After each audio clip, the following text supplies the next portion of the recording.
know what you're doing, right? Have you not seen my song and dance? Why, yes I have, but who taught you that song and dance? My brothers, my cousins, my nephew's son, the one that conquered the earth and split the sun, split the heavens, the earth, and conquered the seas, for we are beyond human. We are the emancipated man. We drag the land upon our shoulders above the sea, for we are encrypted man, for we are encrypted, for we are encrypted man, for we are. Fghta Fsh isn't like an alter ego. He's kind of like the evolution of my artist side.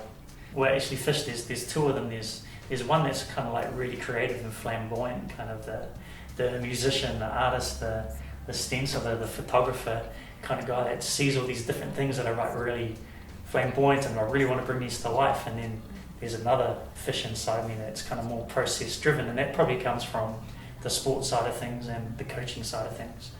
And the evolution of Fghta Fsh is bringing these two together and on a common path to get an end result. Slid into it. All I said was, baby, here it is. And you fell into me.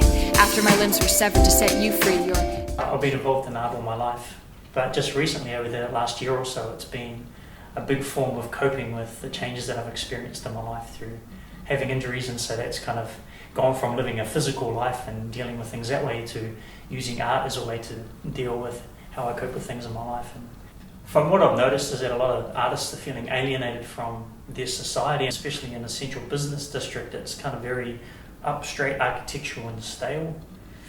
And I thought, well, hey, let's try and get artists more spaces to use and things like that. But in fact, by me feeling that way, I've started to look deeper and deeper into the architecture and looking at the things that people leave behind. Like someone spewed on the concrete the other day and I took a photo of it, and that might be in the exhibition yet, and someone spilt some paint somewhere, or there's a bird crapping somewhere on the concrete and it leaves a pattern. And so all of a sudden those things now, because of the environment that they're produced, is popping out at me.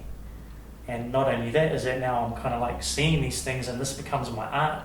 I can't help but walk the street now and like identify with these things all the time. She's the one that came crawling into my head at 4 a.m. in the morning all horny, and now she's calling for me to take responsibility for me. So this piece here is a photo that I took, and it was sitting in front of Central Station, just down here in the CBD. This is obviously a poster that's been glued up and torn down, and it's kind of left a single image this side, but I've doubled it up to represent that don't cover me up, just kind of leave me be for a second, because there are people that really enjoy that style of art in the city that's just what we call natural now.